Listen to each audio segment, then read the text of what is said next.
Hello. Today's lesson is about an idea called premium mediocre. Mediocre, it's spelled mediocre, but pronounced mediocre, is an idea that was put out by a blogger or writer whose name, can I pronounce his name? Let me just have a look.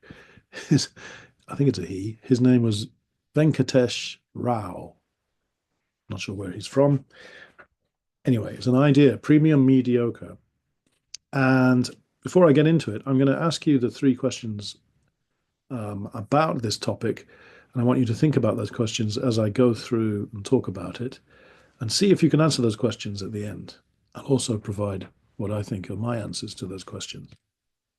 What? Okay. So I'm going to ask you three questions at the end, which is number one, does premium mediocre describe many products today? Number two, have there always been premium mediocre products, but we call them something else? And number three, can't we just stop buying premium mediocre products and services? I realize that won't make much sense. Let's talk about it. So the idea of premium mediocre is, well, I mean, those words mean premium means number one, good product, right? Luxury has it suggests luxury, high quality. Premium, mediocre means completely average. That's it. Is mediocre. It does have a feeling of a little bit negative. Oh, it's just mediocre. It's only average.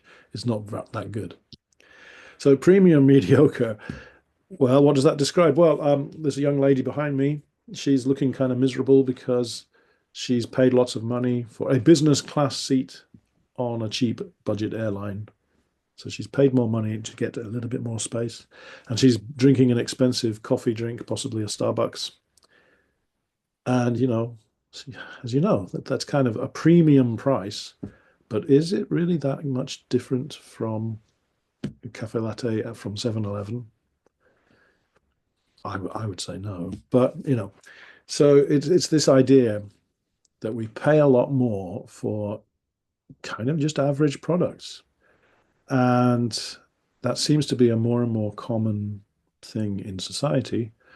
Maybe companies are making more money this way. Maybe we are more status conscious and we don't have much money, but we can buy a more expensive drink.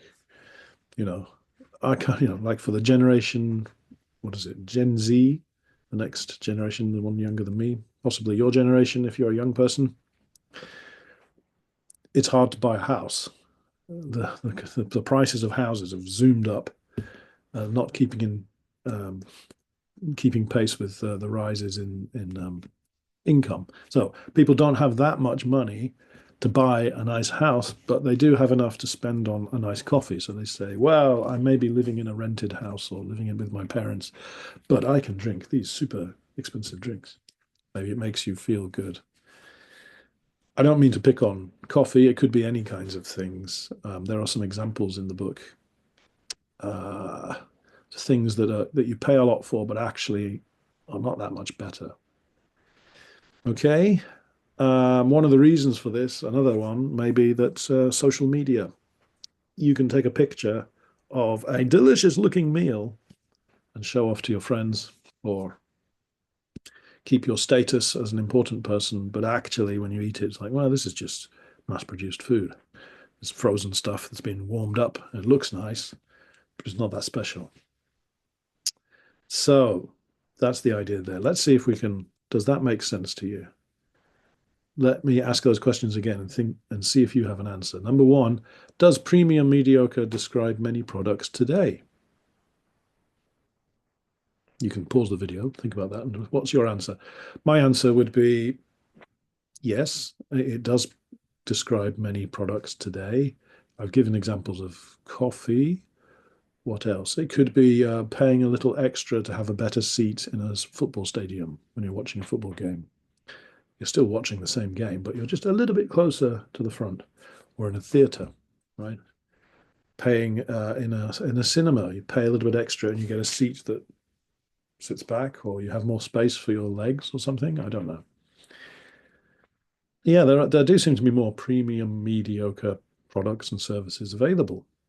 Okay, number two. Have there always been premium mediocre products, but we called them something else? What do you think? You can pause the video. I'll give you my answer. Yes, there have been those kinds of things. I think in the old days, for example, there was first class and second class and third class.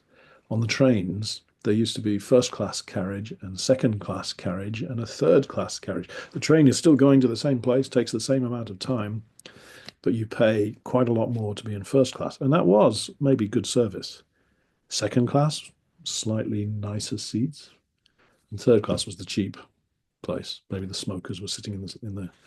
So that there have been that kind of way of dividing the market, if we call it that. So I'm not sure that this is completely new. I don't know. What do you think? Maybe with social media has made it more obvious, but I don't know. I don't know. Number three, can't we just stop buying premium mediocre products and services? Yes, we can.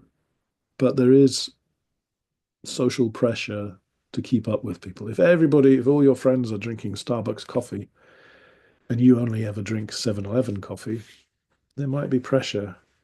You wouldn't take your date to 7-Eleven, you would take them to Starbucks, right? So, it is difficult to fight the pressure. How would you do that? I don't know. Um, Marry a good person who doesn't care about that sort of thing. That would be my answer, but not always possible. Interesting. Okay, thank you very much. I've talked a lot. See how you would answer those questions. That's just my answers. Maybe you have different points. Okay, see you next time. Bye bye, love. Enjoy your coffee. Bye.